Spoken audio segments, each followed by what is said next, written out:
9 generations? Does he? Yeah, first from Odo, the daughter, and then straight Odo's children and Gomer's children. Odel was a Baruch's mother.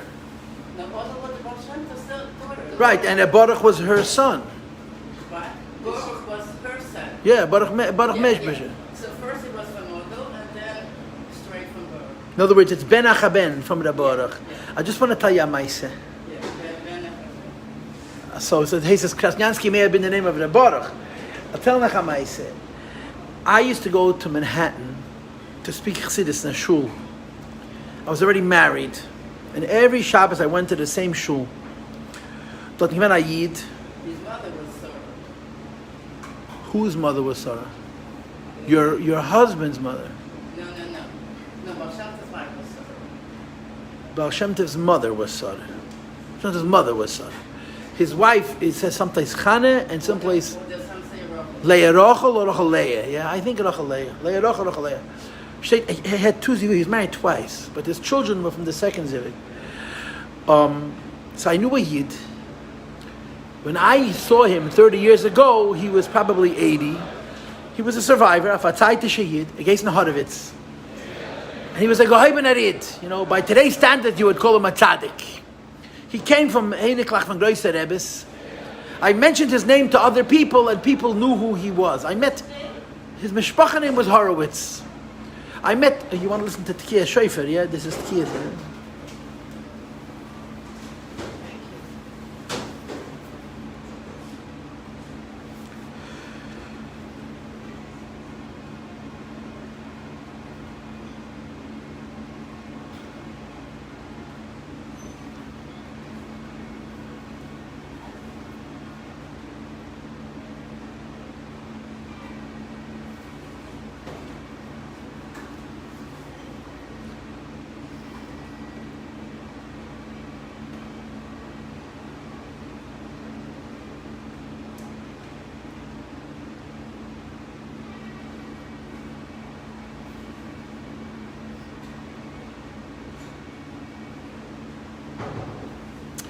So he told me, I went to Shul every Shabbos.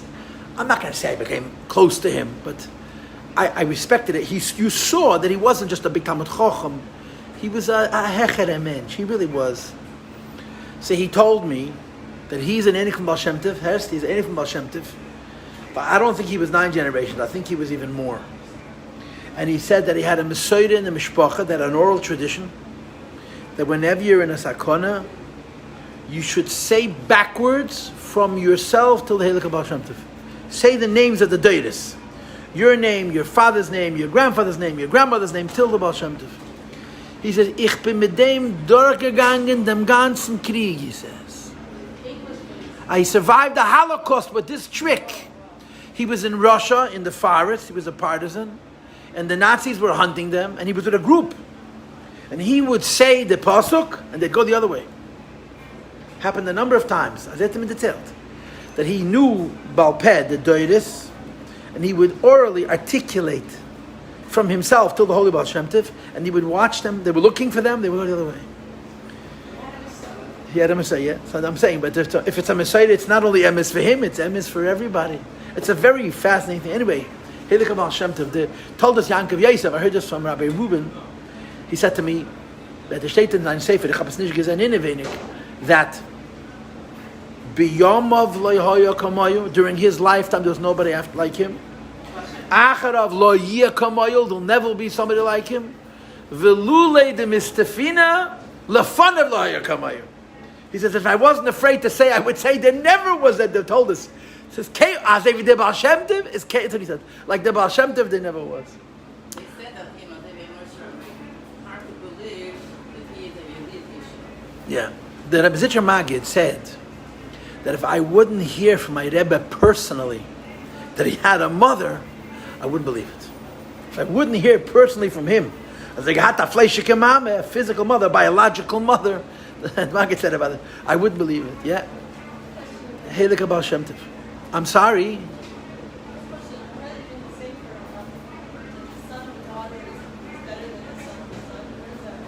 Oh, I have no idea. There's so many opinions about Peri V'Rivia. Also, Hashem said, till the 10th generation, my descendants, whenever they'll need me, I'll come and I'll help you. Is that what he said? Yeah, so my son Yichu, who is in Hawaii, when he just came to Hawaii, he didn't know anything or anything. Whenever he needed, he was in a difficult situation, he said, Zayde, help me. And he was helped. Okay, I hear. Many stories. Anyway, it takes Chayelo. And it's the Yom Haledes of Shnei HaMeiros HaGedolim. It's the birthday of the two great luminaries of the Baal Shem Tov and the Alter Rebbe. Regarding the Baal Shem Tov, the Rebbe writes, Frierdiker Rebbe writes, that it says Yom Haledes begufei, benafshei, ubenishmasei. It's his birthday 3 times. Why? Because the Baal Shem Tov was born 3 times. The Baal Shem Tov was born physically on Chayelo Tov Nun Ches Shnas Nachas 1698. On his 26th birthday, 26, he met Moiri V'Rebbe Baal Achai, he met Achia Shiloini, who began to teach him Torah. And then 10 years later, on the same day, Chayel Tov Tzadik Dalad, 1734, he writes in a letter, we finished Le'enei Kol Yisrael, they finished learning the Chumash, V'nizgalesi. V'nizgalesi, and I revealed myself. So the Frierdiker Rebbe says about the Baal Shem Tov that Chayel is Yom Huladetei Begufei V'nasha 3 times. The Alter Rebbe's birthday is also Chayel. And the less known fact is, the Alter Rebbe had a father, right? Everyone has a father. He's in a Baruch. The Baruch was a Talmud of the Baal Shem Tov. And he was a fanatic, he was a radical. And he insisted that the chasana should be on Chayel, on Baal Shem Tov's birthday. But Chayel was Shabbos. So his father-in-law knew that whatever his son-in-law says he has to do, he's going to run away. He was such a slippery guy. Rabbi Baruch was such an action. He was a teenager. He lost his parents at 14, left home, 14, and he lived, he was selbstständig. From that point on, he never took anything without paying for it. He worked to earn pennies doing the most menial work. He was a big lamb. He learned Torah day and night. And he had a very, very strong will. And his B'chur Shved, Rabbi Avram, realized who this was. And he wanted him for his daughter. And he figured out that if you want this chassan, whatever he tells you to stand on your head, you stand on your head. Whatever you want, just tell me where to sign. So he wanted to make the chassan Motzei Shabbos. Motzei Shabbos now at this time of year is late. But Chayel, fine. A few weeks before the chassan, the Baruch said, okay, you know what you want? We can make it Friday afternoon. So the Rebbe's parents, Alter Rebbe's parents, came out Friday. And this is the source of the minig in the Beis Harav, in the family of the Rabbeim, that if at all possible, the Frierdiker Rebbe got married on a Friday. This was the say that if they were able, the Schneersons, to make chasnas on a Friday has issues, has problemen, halachically. But in the Beis Harav, any time they were able, they made chasnas on Friday. So remember this. So it's Chayelo, the English name is Agdelim, and it's also 12 days till Rosh Hashanah. And we know what it says, that's Chedesh, Yom LaChedesh, that from today, the 12 days have to do with the 12 months of the year. How does a person make a cheshbon of a month? Great chassidim, who are serious oivdim, who have an accounting of every minute of every day and every night, can make a cheshbon for a chodesh. Anoshim kerkeinu, and people like us, we don't have a cheshbon what happened in the last hour. To make a cheshbon, I think it's important to understand that these are not simple things. Elul of machan cheshbon nefesh. But there's 2 things that you have to know about the cheshbon nefesh. The most important thing you have to know about the cheshbon nefesh is it has to be actionable. To take stock and do nothing it has to be actionable. It has to be negei l'maisa. And the second thing, and this is probably almost as important as the first thing, is chas v'sholom, it should lead to morosh cheda. If it leads to sadness, it's not worth it. So what it means exactly for people like us that today we make a cheshbon of Tishrei Tov Shin Pei, I'm not sure. But just keep those two rules in mind. Number one, it has to mean that this year will be better than last year. But poil has to be realistic and has to be practical, which what to do with it. And number two, chas v'sholom, which will bring us into a negative mood. So now, I have an agenda. You came here to Chayelo, I came here with a different agenda. I want to talk about Tomchei Tmimim. Tomchei Tmimim is connected to Chayelo. The birthday of the Lubavitch Yeshiva, Tomchei Tmimim. What happened was I periodically talk about things. Every few years I go through all the different inyanim and Hasidus and I do a long version of it, and then every year I mention it. So I got a complaint from somebody who comes to my classes here. Why don't I talk about Tomchei Tmimim? So I said, I probably talked about Tomchei Tmimim 100 times. No, you didn't.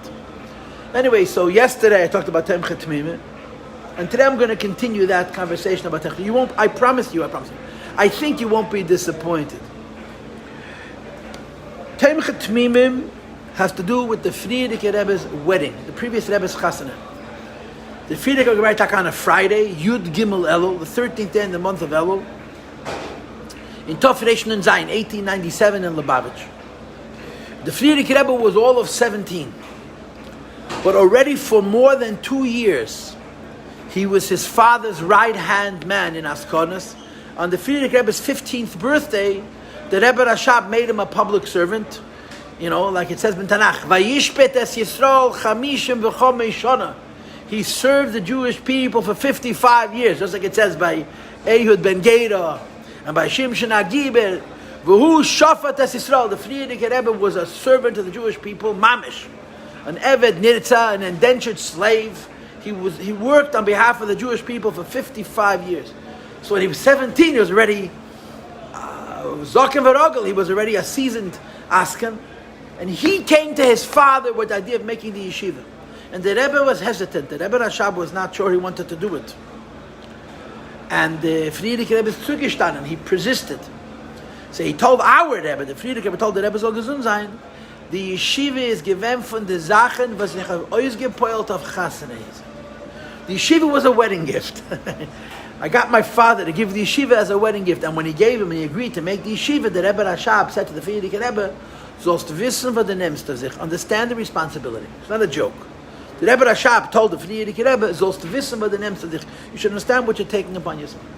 So Friday was the wedding. Sunday, Tes Vov Elul, the 15th day of the month of Elul, but this year was last Friday. There was a meeting where the Rebbe Rashab presented the idea of making the yeshiva. And he told the people, he asked them first their opinion, and then he told them that he was planning to do it anyway. And the yeshiva opened today, Chayel. Wednesday, that year was a Wednesday. This year Chayel's on a Monday. That year was on a Wednesday. Chayel Tov Reish Nun Zayin. The yeshiva opened its doors. And like I explained to you yesterday, you can't make yeshiva without bachrim. Where'd they get bachrim from? So the tenets was, not the first day. The Rebbe Rashab. There were Yoshim in Lubavitch. There were Bachrim who were learning on their own in Lubavitch. It was a normal thing that people who were B'nai Torah, Talmidei Chachamim, who learned in the yeshivas in Russia, they wanted to learn Chassidus and not just learn philosophy, but learn Avodas Hashem al Derech HaChassidus.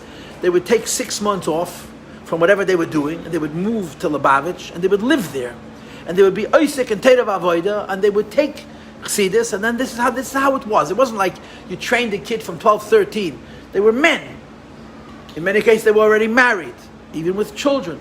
They would leave their homes for 6 months or for a year, and during this time, they would be involved directly with the Rebbe himself, and he would teach them Chassidus, and the Ikar is he would teach them Avodas Hashem, to serve Hashem al Derech HaChassidus, whatever Chassidus teaches. And this is how the generations of great Chassidim formed. So from these Yoshvim, they took 10, and they made the yeshiva. The yeshiva started.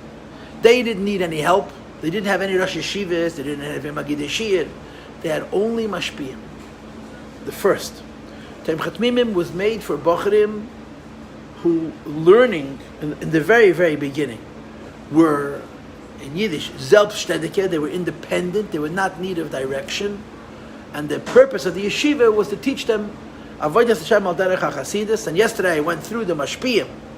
There was the Handel, and there was the Rashbatz, and there was the Mechol der Alter, and then there was Groinim. I talked about all of these things yesterday. I'm not repeating yesterday's conversation.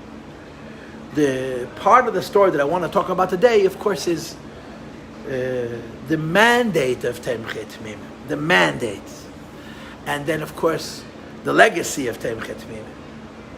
The mandate of Tomchei Tmimim, the Rebbe Rashab announced, Simchas Torah Tafresh Samach Aleph, when the yeshiva was about 3 years old, and he spoke a long sikha, and the sikha began with the Gemara, Kol HaYetzel Mechames Beis David, Get Krisis Case of Li'ishtei. If a person goes out to fight a war, they would write their wives a divorce. Why? If Chas Hashem he would be lost, she would become an aguna, so this saved them trouble. And of course, when they would come back from war, they would make a chup and get married again. If they were koyanim, a koyan can't do that, so they make a get al tnai. But there was a rule, Kol HaYetzel Mechames Beis David, Get Krisis Case of Li'ishtei. So the Rebbe touched, Kol HaYetzel Mechames Beis David. Somebody wishes to go out to fight the battle for the coming of Mashiach Tzidkenu, Get Krisis Case of Li'ishtei, has to be prepared to divorce himself from Inyanim Gashmi. He has to be prepared to compromise, to farkuken, to not make it primary, the Inyan of Gashmi. That's how the Rebbe Rashab introduced it. And then he spoke a long sikha. And again, I told us all yesterday, he spoke about 2 yoivlis, 2 jubilees. He quoted the Gemara, that the Gemara says, Im the Isa Deir Achadeir, Charaf Magadif, Tzapei L'Ragav Shal Mashiach, Shenemar, Asher Cherfu Evecha Deshem, Asher Cherfu Ikvis Mashiachacha, Baruch Hashem La'elam Amen Ve'amen. If you see 2 generations, one after the next, that are both apakursim, wait for Mashiach.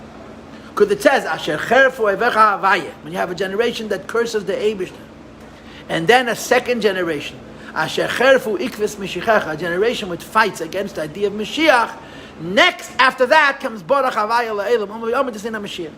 And the Rebbe Rashab said, now it's over 119 years ago, Simchas Torah, that we're going to enter now to a period. There's going to be 2 yovelis, 2 jubilees.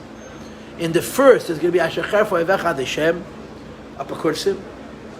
And the second is going to be Asher Cherfu Ikvis Mashiachacha, that when you mention the word Mashiach, they turn purple, orange, and green as if it's a terrible thing. So the Rebbe said, I remember being at the Fabrengen, and the Rebbe said, this is a nevuah brura. I remember the tone. It's such a clear, push a prophecy that the Rebbe should have said in 1900 what's going to unfold. I heard of, the Rebbe spoke about it in 1985. Hey, Memdal. 85 years after the Sikh. He said, Mamish was prophetic. It's exactly how it played out. Nu darf man sicher sein zu the Tzapei L'Ragav Shal Mashiach. We're holding now by the Gula Amitis Vashleim. And the Rebbe made a yeshiva, Tomchei Tmimim. And the yeshiva it was like a millet, it was disciplined. The Bacham had to come, and the Bacham, I heard, my brother told me, that I heard from Rabbi Mayar of Shalom. The Seder at Tomchei Tmimim was 12 hours of learning. Not 12 hours a day. 12 hours of learning. They had Chasidus from 7:30 till 9:30. 2 hours, Chasidus in the morning. Then, they had 2 hours for davening and breakfast. 2 hours, from 9:30 till 11:30. But the davening took an hour and a half. Like it says in Tanya, the Alter Rebbe says that a regular minyan should be an hour and a half. Our Rebbe said to take off a third, to daven an hour. Halavai, we davened a half an hour. But in the Bible, davened an hour and a half. So it was 2 hours for breakfast. An hour and a half was davening, and the half an hour they were eating. Of course, there were Bachram with Maidich Betfila, which is another parsha. And Nigla went from 11:30 to 7:30. They didn't have lunch. Straight, 8 hours of learning. The last half an hour of Nigla, from 7 to 7:30, as the expression is, the Mashpia Fagzogin Tanya. The Mashpia would learn with them Tanya. And how did he learn Tanya? I was an Alteira, Rabbi Lachaim did it once a week. He didn't do it every day, but he would read in Taich. There were no Groise Chedushim. Every single day for a half an hour, he would sit down and read. They would learn. Allah say that they would learn. When I was in Yeshiva in Alteira, Rabbi Lachaim taught us Tanya every week. We went through Tanya a few times. He would read 2-3 prakam on a Thursday. We'd go very quickly. There's a story about this half an hour. Of the last half an hour, say the Nigla was Tanya, that there was a Bocher who was very famous. His name was Rabbi Simpson, Eliyahu Simpson.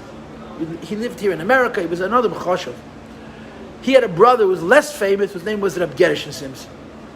Rabbi Gershon Simpson had a disease, an illness of some sort, and it required him to get fresh air. So he went to his older brother. He says to older brother, I have to take off a half an hour of the Seder of the yeshiva. What should I do? So he told him, you've been here a few years. You already heard from the Mashpia Tanya a few times. So take off the half an hour of Tanya. So 7 o'clock, he would leave the Beis HaMedrash and he would his spatzir. By the way, 7:30 till 8:30 was a break, and then 8:30 till 10:30 was Chassidus. In other words, there was 12 hours of limud, 12 hours of learning, besides for davening. 12 hours of learning. So Rabbi Gershon Simpson stopped coming to Tanya. The Mashgiach noticed, the Mashgiach was the Pshilim, and the Pshilim calls him over and says to him, what's this? So he says, I have an instruction from a doctor that I have to get fresh air. And I talked it over with my big brother, and he says, the Tanya hat doch nicht kachadushim, there's nothing new in the Tanya. Take off the half an hour of Tanya. So the Pshilim said to him, kent nehmen was a halbe Shah du willst, aber der halbe Shah von Tanya darfst du sein. You can have any other half an hour of the day. This half an hour, Tanya, you have to be. So he started to reason with him, but I'm not learning anything. He says, this is not about learning, you got to be by Tanya. So this became an impasse. So he went to his older brother. So his older brother went to the Mashgiach, Reb Shilim, and he said to him, like, what's this? So Reb Shilim told him the same thing. You can take any half an hour of the day, but you have to be by Tanya. And then Reb Shilim tells him the following. Du bist doch von der Chosrim. He was a very choshev bocher, but a very, very good head. And he would go into the Rebbe Rashab Friday, Shabbos morning. The Rebbe Rashab would say Maimer a Friday night. A whole night the bocher would learn in Chazad the Maimer. 8 o'clock in the morning on Shabbos they would go into the Rebbe, and there would be Chazorah. The Mashpia, the Pshilim would give the Maimer back to the Rebbe Rashab. The bocher would help him. The Rebbe Rashab would answer questions and make observations. It was a tzir, Chazorah. So the Mashgiach says to him, this week when you go into Chazorah, ask the Rebbe. So they went into the Rebbe Rashab, and after the Chazorah, before the Chazorah, Rabbi Yechel Simpson went over to the Rebbe Nishma Seidin, and he told him that my brother has an instruction from a doctor that he has to get fresh air, and I was meyayet him that he should take off the half an hour of Tanya, and the Mashgiach says no. So the Rebbe Rashab said the Mashgiach is gerech. The Mashgiach is right. He spoke in Yiddish. He said, Tanya hab ich nicht gemacht, am es soll nehmen im Pekel. So Tanya darf man sein. This is the quote. I didn't create the learning of Tanya that people should have new information. By the shear of Tanya, you have to be present. In other words, it's about Yirah Shamayim, it's about Chasidus, it's not about Limud. Take a different half an hour. This is the story. Anyway, but my brother told me that Avraham Ayar told him that from 11:30 till 7, that's 7.5 hours, the room was big and it was full. You mentioned before the Shulchanos, I'll talk about it in a moment. He said, you didn't raise your head. He said, the hasmode, the diligence of the Bachrim. I mean, they were better Bachrim. They didn't take everybody, but it was Bachrim, young men. And in the good days, it was 300 men sitting in a room. It's a lot of people. He said, you put your head in your Gemara, and you didn't raise it till they banged on the table. And it wasn't the pshat that you're doing a psiskafye. You were so immersed in your learning, you didn't see the time pass. That's what Rabbi Paltiel said. That was the level of the Talmidim, and the atmosphere was kulei teire. So I mean, this was the Seder, yeah. So I guess I want to tell you the story with some kind of an order. First of all, I told you yesterday that in the very, very beginning, the yeshiva was in Zhembin, the winter of Reish and Ches. Yeah. Then they moved to Lubavitch, and then the yeshiva began to grow. They started taking more Talmidim, and people wanted to come. Many people asked to come to Tomchei Tmimim, and the Frierdiker Rebbe had to decide who yeah and who no. So they would come. The Seder in those days was, they called it Azman. Azman means Pesach, and Azman means Tishrei.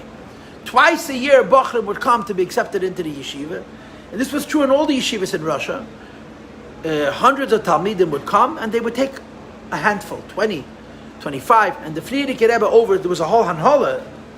There became eventually a whole board of people who were overseeing enrollment and all these other things, but the Frierdiker Rebbe was the balabos, and he would decide who to take and who not to take.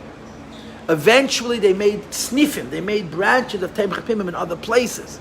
in Sedrin there was Tomchei Tmimim, and there was in different places they made Tomchei Tmimim. Even during the times before the First World War, the good times, they made Tomchei Tmimim in different places. But another thing that happened over time was that they started to take Bacharim who were on a lower level. Bacharim who still needed teaching. Hadrach needed that yeshivas, malamdim.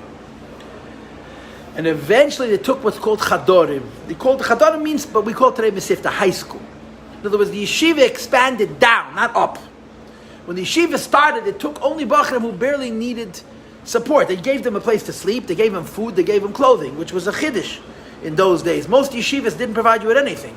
You came to yeshiva and you looked after yourself. They taught you Torah, but where you ate was your business. Where you slept was your business. What you wore was your business. In Lubavitch, they gave him room and board. To give him the end of room and board, believe me. It was so poor. It was so impoverished. But they gave them Lepoil, they gave him a piece of bread and a shirt and a bed. There was a period of time that the Zal doubled as a dormitory. The wall had you'd pull out beds. In the morning, they'd push them into the wall. And at night they'd pull them out, and they'd be schlafen. There was the same room where they learned the whole day. They slept at night. I don't know if that was for a very long period, but this was how it was. I mean, they were developing the yeshiva. They started with 10 talmidim, and it developed, relatively speaking, rapidly. And as the yeshiva grew, there became additional needs. One of the nice, sweet stories of Tomchei Tmimim was that there was a ladies' auxiliary. Tomchei Tmimim had a ladies' auxiliary, whatever they called it in Russia. Who was the head of the ladies' auxiliary? The Rebbe Rashab's mother. The Rebbe Sin Rivke. She was the Rebbe Rashab's mother. Tomchei Tmimim is the next generation. The next generation. This was Lubavitch. Tomchei Tmimim was in Poland. The Rebbe Sin Rivke was the head of the women's group. I told you yesterday that when the Rebbe Rashab was thinking of making the yeshiva, he went into his mother to ask him her opinion. And she thought it was a great idea. So he says to his mother, Mame, was wollen sie essen? There was no money. Mame, what are they going to eat? So she said, was heißt? Was Mittagessen wollen sie essen? Whatever we eat, they'll eat. There was like family.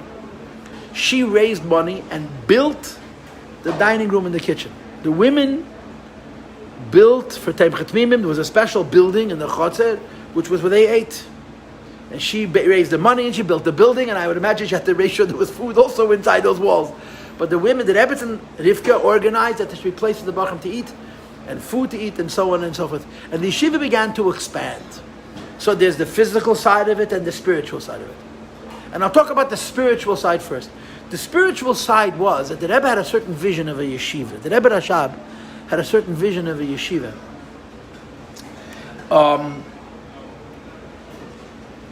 When he took Elter Bacharim, they provided them no instruction. Nobody was teaching them Gemara. They were all on their own.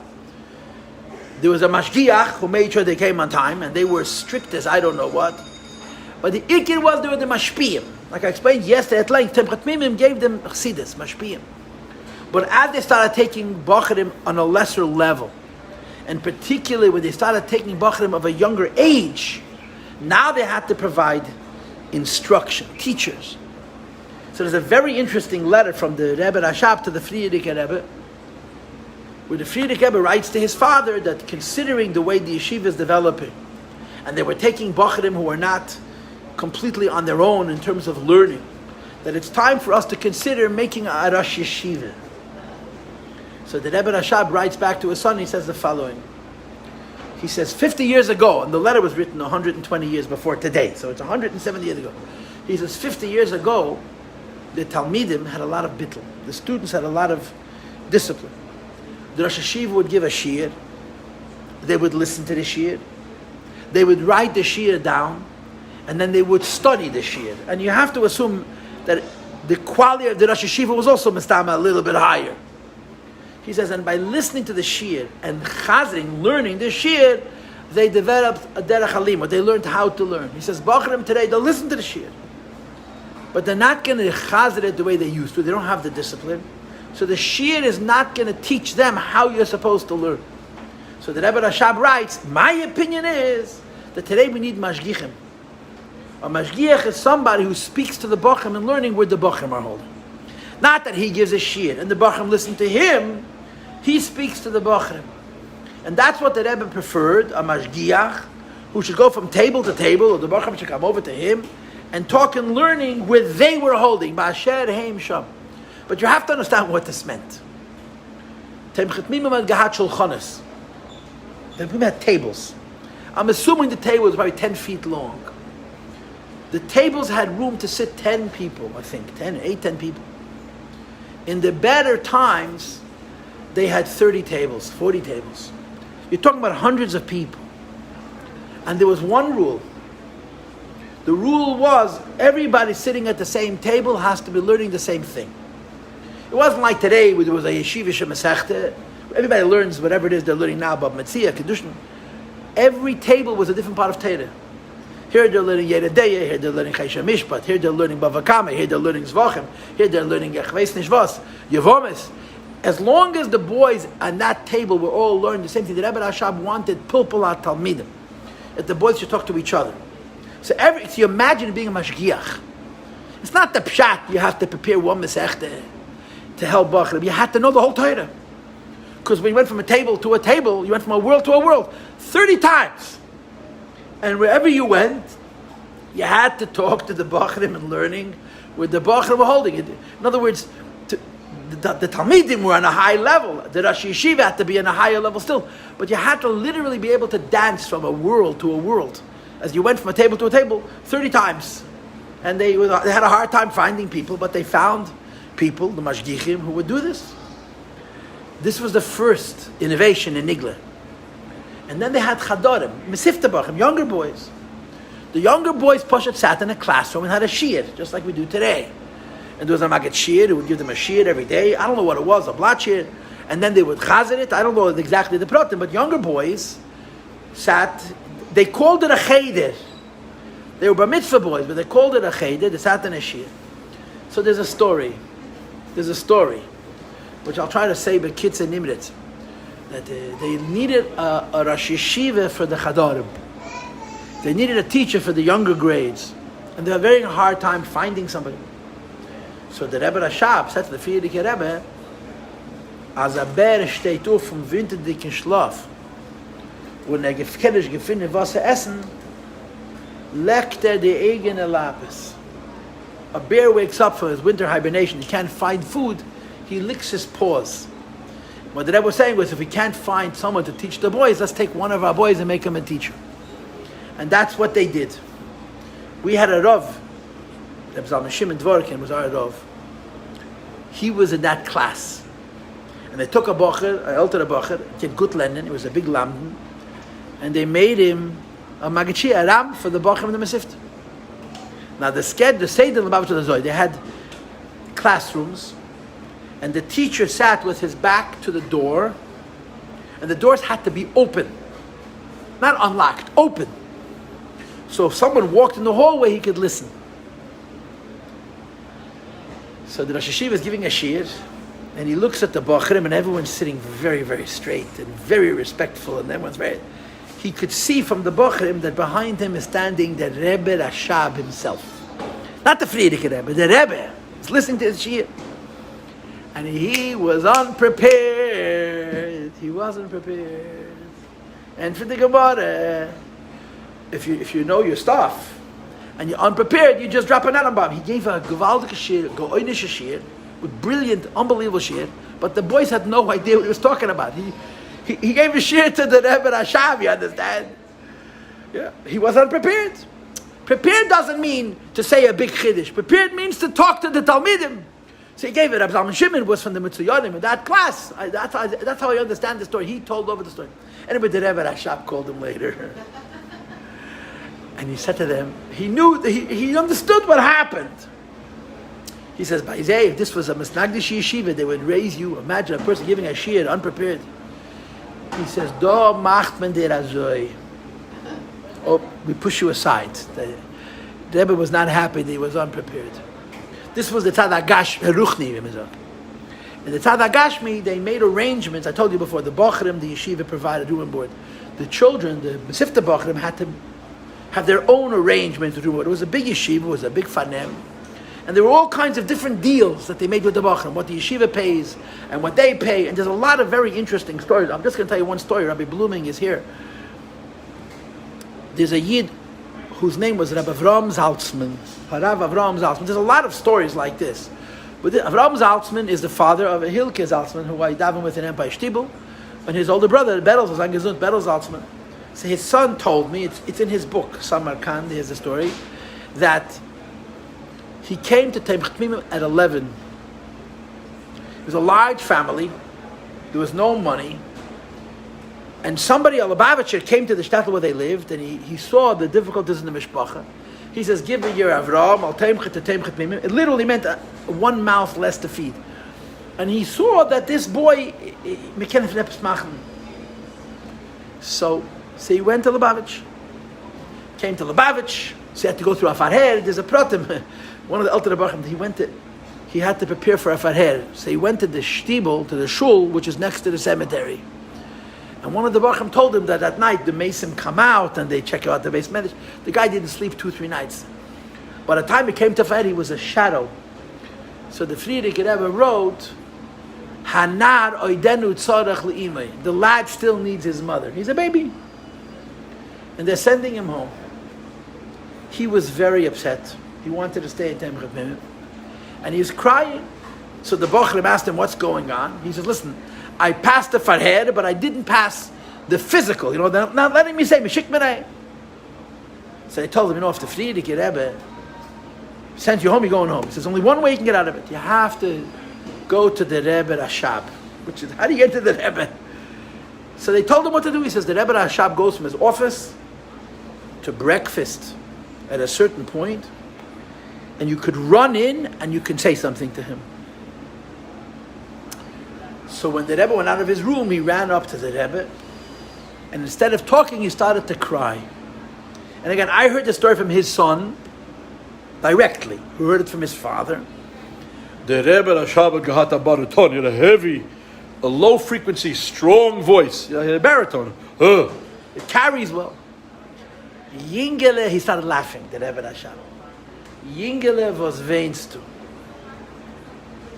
Young man, boy, why are you crying? He says, they want to send me home.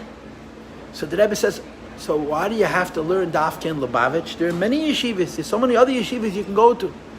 He says, no, I want to be in Lubavitch. And the Rebbe, so to speak, questioned him until he was convinced that he had a mature understanding of why he wants to be in Lubavitch. And then the Rebbe Rashab said, Ich will reden mit dem Sohn. I'll talk to my son. And he stayed in Lubavitch. Okay, we're out of time. There's so much more to tell. Avraham Zaltzman.